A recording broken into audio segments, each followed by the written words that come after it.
Immortal Belt Bag version 2. So, Paskong-Pasko na talaga mga kapirata dahil September pa lang, meron na tayong regalo galing sa Immortal Motobag. Shoutout nga pala sa Immortal Motobag, siyempre kay Sir Lucas Cheng at kay Boss Karon Amado. Ayan. So, ipapakita ko naman sa inyo kung gaano kaganda ang Immortal Belt Bag version 2.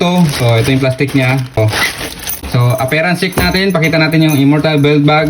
Ito pa rin sa harap is, sa tingin ko pa lang is medyo lumiit siya. Tapos, pumorma. So, dito sa harapan makita nyo may etiketa ng Immortal Belt Bag. Ayan. Meron din siyang red line dito. Ayan. Hindi siya reflectorized. So, meron siyang red line. So, para siyang lagay ng ballpen. Comment down below kayo dyan. So, dito rin meron siyang logo ng Immortal. Bilangin natin kung ilan lahat ang packet ito. So, bago niyan is meron din tayong napansin dito. Meron siyang malit na reflectorized.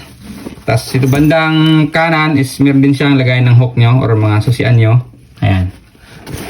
So ito ang kanyang harapan, makikita nyo sa Immortal Motobag. Ang zipper pa rin niya ay, ang nakatatak is Waikiki pa rin yung zipper niya. So, Waikiki talaga ang gamit ng Immortal Motobag ng zipper. So pag Waikiki, sulit yan. So bilangin na natin kung ilan ang packet nitong Immortal Belt Bag version 2. So sa harap mayroong siyang isa, ayan. Isa. Tapos ito na yung pinamin packet niya, dalawa. So sa loob ng main packet niya, meron siya naka-divider na isa. Ito na yung pangatlo, ayan. Ayan. So sa likod, pang-apat na packet. Ayan. So overall, apat lang yung packet niya. Medyo maliit kaysa version 1, pero mas maporma siya.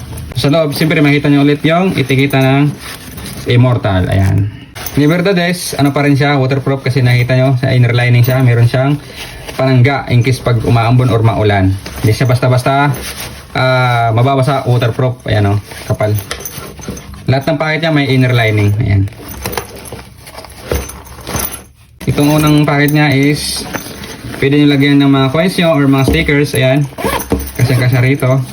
So kitang-kita yung logo ng Immortal Motobag.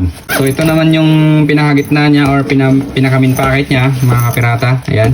So makita nyo dito sa bandang taas is makakapa nyo talaga dito na parang meron siyang foam makapal. Ayan. Pang leaderite. Ayan o. Tapos may inner lining siya. So yung tahe din. Sobrang solid yung tahe. Walang pinagbago. Quality pa rin. Ayan o. Napapulido yung gawa. So sa pinakamin packet niya is meron din siyang always meron siyang divider para mas organize yung magamit nyo sa loob. Ayan. Talagang pag Immortal talaga organize yung magamit. So garterized na rin siya mga kapirata sa loob. Oh. Ayan. Garterized. Overall sa mga tahi niya is goods na goods. Walang sobra or mga nakalitaw yung mga tahi niya. Yeah, sobrang sulit mga kapirata. So ito naman yung strap niya o sukbitan. Same pa rin. Napakasulit. Yan. Hindi basta-basta ito mapuputol. Mas mapuputol pa yung relasyon nyo. Charis. Ayan o. Mas solid yung back strap nya. Ayan. Kapal talaga. Tapos doble pa o.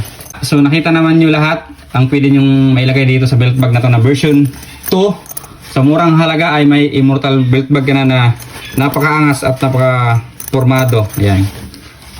Maraming salamat sa Immortal Motobag at siyempre kay Sir Lucas Cheng at kay Carwin Amado. Salamat. Visit nyo lang ang Shopee account ni Carwin Amado, Jesa Motobag. Ayan. So maraming salamat sa panonood.